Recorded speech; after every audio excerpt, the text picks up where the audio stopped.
Shalom, shalom. The real Hebrew Israelites coming back to you week in and week out.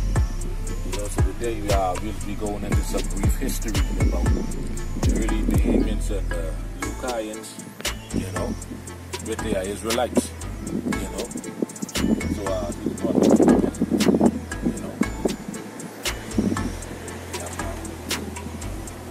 the archaeologists working here at Clifton covering the story of some of the earliest inhabitants of this land. The Lucayans, descendants of the native people who migrated north from South America. Alright? And as we move on throughout the site, we'll bring out some edification on this. Alright? The Lucayans navigated and dug out canoes from island to island over many centuries and arrived in the south central Bahamas around 1500 years ago by 18,000. Right? They were well established throughout the Bahamas, including the Providence. Alright? And this here was basically an aerial shot, which we was down through there yesterday,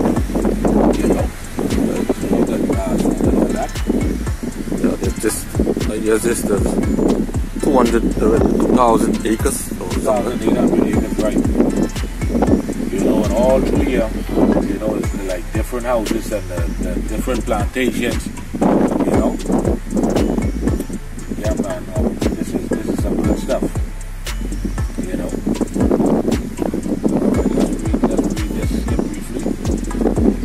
It says, their story uncovered the Lucayan culture called the Taino. Alright, they're Israelites. Alright, we know that they're Israelites. You see that they equated the Lucayans with the Tainos, which they are the same people. You see what I said? The Lucayan culture is Taino. Alright, their language is the Arawakan family of the South America. Now, we know once we go into the book of 2nd Esdras chapter 13, we could bring out history all day. We could bring out facts all day. Alright, and the language they were speaking Hebrews. Alright? Don't know damn Taino language. See what I said?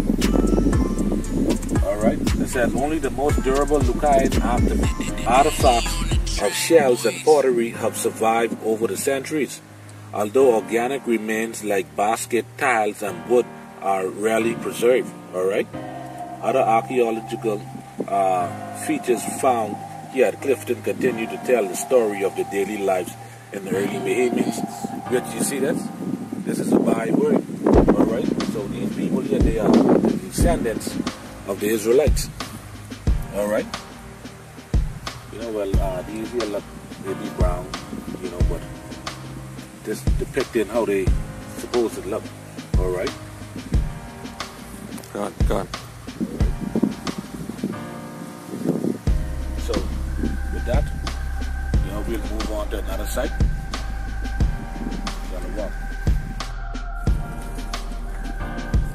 Yeah. All praises is due to Yahweh Hashem, Yahweh Shai. He's on one of the sites of our ancestors are to stay right here in the Bahamas. Alright. Yeah, which is also the slaves. Okay.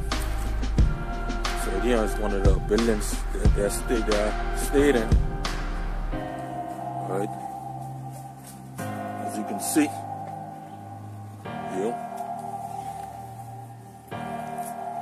This is where they live. So this is all history. All history.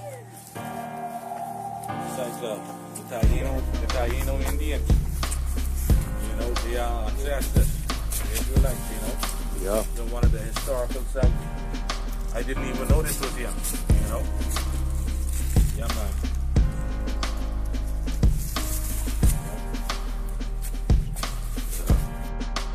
Shalom. The Hebrew Israelites, I want to give all praises to Yahweh Ba'ashem Yahweh Shai. Double honors to the apostles and elders of Great Millstone. Peace and salutation to Allah Hakim Moshe is doing the work. here on a Afro-Bahamian, you know, slaves plantation or site. You know, this building where you can find the camera. You know, just give you basically an idea of how our ancestors used to basically live. You know.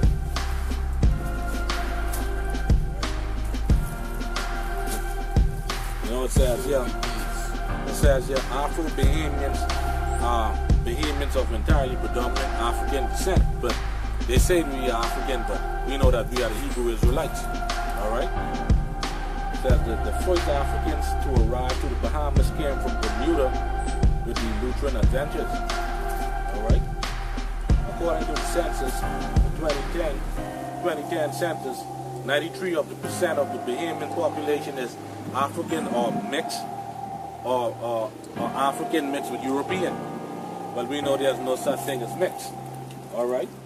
And there ain't no damn so-called white man is going to be living like this. Alright? Nope.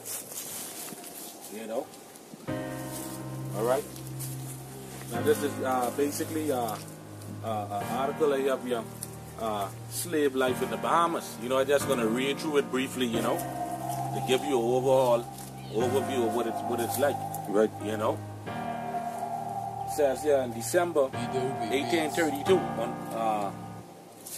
there were no sugar plantation in the Bahamas. Cotton plantations were more usual. Alright? It was also customary to grow other crops to provide food for the slaves. These included corn, pumpkin, peas, beans, etc. You know, and you know anything about our people, they like peas and rice, bean and rice. You know, the man pumpkin bread. Alright? And why is that? Because these things are embedded in our spirit. Right. Alright? We are those same people coming back. Alright? I said little is known about the actual slave plantation in the Bahamas.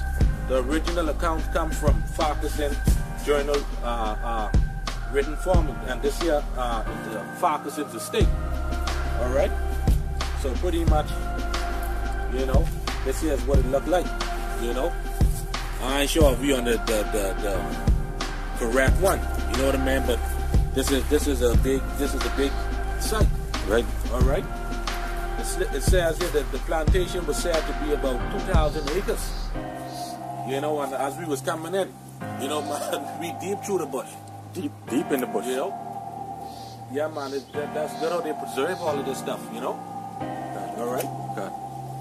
This is from the Farquharson's estate. Alright, it said the plantation was said to be about 2,000 acres.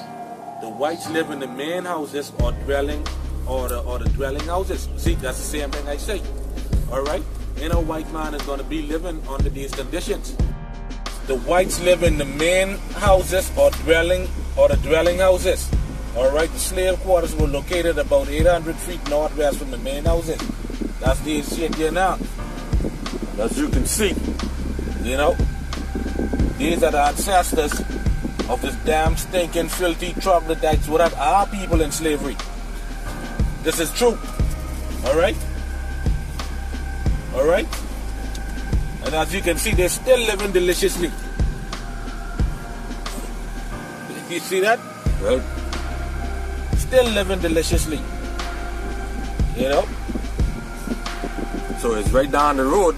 Right, as it say, the houses were built in a row. Each house was enclosed with a stone wall. Alright, I rest my case. You know? Esau living deliciously, deliciously on the backs of our ancestors. But there's blood, sweat, and tears. Alright? Esau would come in there. Alright? Alright? It said the slave quarters were located about 800 feet northwest of the main houses. Alright, and that's starting to be correct. You know, because we miles from the main road. Alright? You know? The houses were built in a row. Alright? At the back of each slave house were a garden and a dumping ground. The houses were built of square dry rocks. Alright, if you could pan right here. Alright. On the square, see that?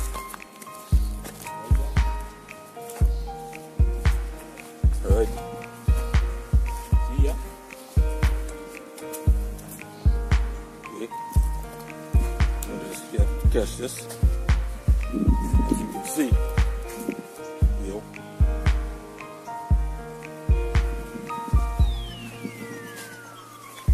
All right. Says here, those houses were built on square, dry rocks. Some had mortar. All right, like this one. All right. We see this mortar on this as well. Right. All right. I said the roof will probably thatch, but we'll go to another site and we'll actually show you what the thatch look like. All right. Most of the slave houses were self-contained. They had either a fireplace or raised cooking areas in the corner of the house. You know. Yeah, so I guess we'll go to another location. But there's so much, man, there's so much raw history right here. You know, what more proof do you need? You know? What more proof do you need? Alright? Yeah, man, this is some good stuff.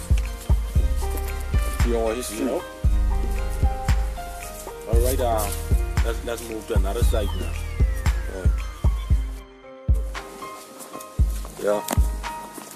Yeah, this is another site we on. Yo. Another beautiful site of the Taínos.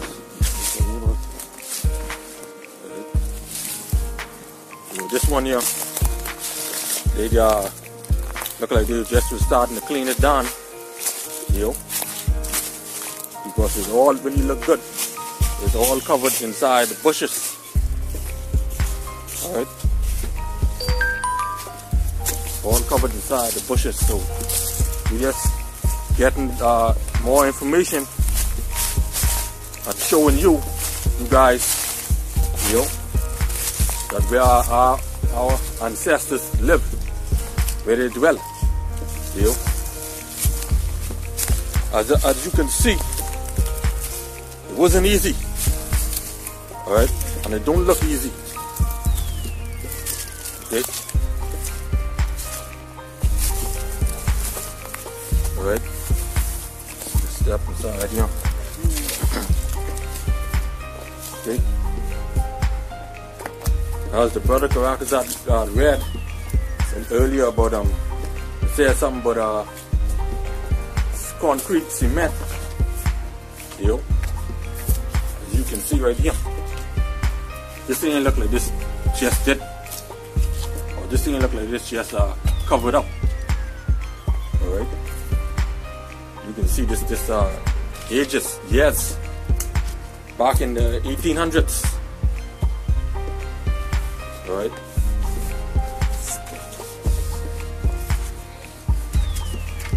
What you standing on is what your ancestors laid and built.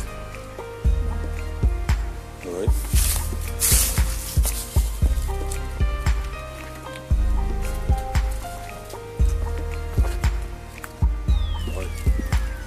Alright.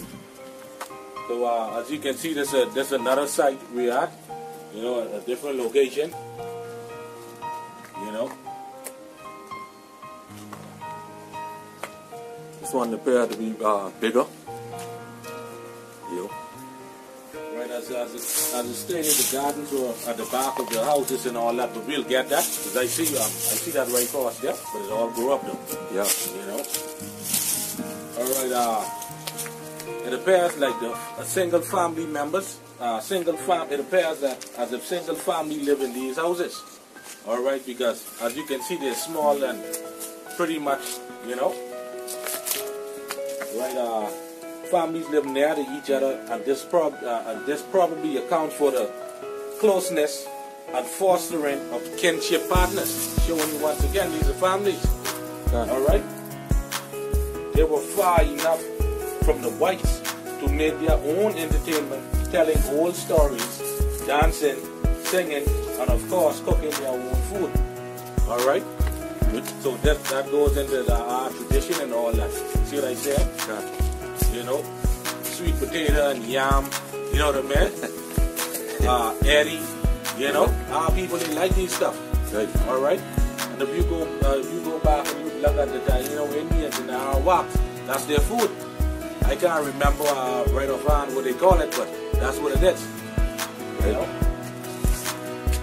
Alright. That's right. And when ain't nothing like when a group of colored Israelites get together. You know, once you get together, a song gotta come in there. You know, a song gotta come in. Old sweet song gotta jam in there. You know, because you know, going back to Deborah and Miriam. You know, anytime when we come out from war, we gotta sing a song. You know. Yeah, so let's go and hit the next site and show you the garden with the brother Caracas brought out. You know, so this is just a little view right here from outside. You're showing. Alright.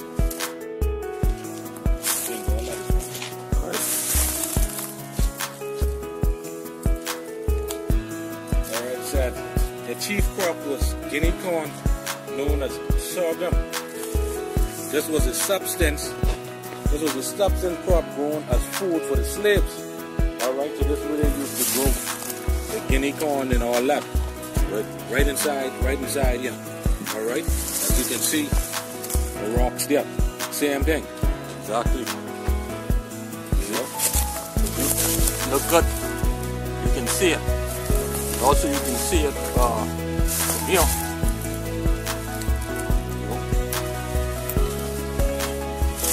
Alright, also pigeon peas. You know, pigeon peas, black-eyed peas, yam, sweet potatoes, snap bean, castor oil, cabbage, and pumpkin. Like I say, they are food. You know? Yeah. Yeah.